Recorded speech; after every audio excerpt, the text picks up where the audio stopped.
রোজ একঘেয়ে খেতে আর ভাল লাগছিল না, তাই হঠাৎ করে কি মাথা এলো জানি না, একটা রান্না তৈরি করলাম। জানি না রান্নাটার নাম কি হবে, কমেন্টে নামটা জানিও। তার জন্য নিয়ে নিয়েছি ফুলকপি, কড়াইশুঁটি ও আলু।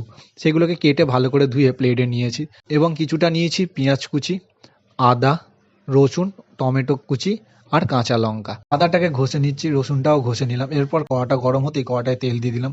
তেল দিয়ে আলুটাকে আস্তে আস্তে ভেজে নিলাম। আলুটা ভাজার পর আলুটা কড়ার থেকে তুলে নিলাম। এরপর ফুলকপিগুলো দিয়ে দিলাম। ফুলকপিগুলো যখন আরেকটা কথা, যখন ভাজবো তখন হালকা করে আঁচটা কমিয়ে দেবো যাতে পুড়ে না যায়। ফুলকপিগুলো ভাজা হয়ে গেলে তুলে নেবো। এরপর কড়ার মধ্যে তেজপাতা দিয়ে তার সাথে একটা এলাচও দিয়ে দিয়েছি। কুচনো পেঁয়াজগুলো কড়ার মধ্যে দিয়ে ভালো করে নেড়েচেড়ে যখন হালকা লাল লাল হবে তখন আদা কুচনো আর রসুনটা দিয়ে দিলাম। এরপর টমেটো, কাঁচা লঙ্কা সেগুলো দিয়ে হালকা করে নাড়তে লাগলাম। এরপর স্বাদ মতো নুন, কড়াইশুঁটি দিয়ে ভালো করে নাড়তে থাকলাম।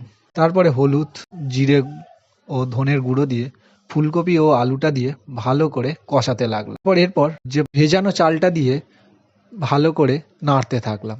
নাড়ার সময় গ্যাসটা হালকা করে দিয়েছি যাতে তলাটা না ধরে যায়। এরপর পরিমাণ মতন জল দিয়ে সেটাকে 10 মিনিটের জন্য ফুটতে দিলাম। স্বাদ মতো নুন আবার একটু দিয়ে দিয়েছি।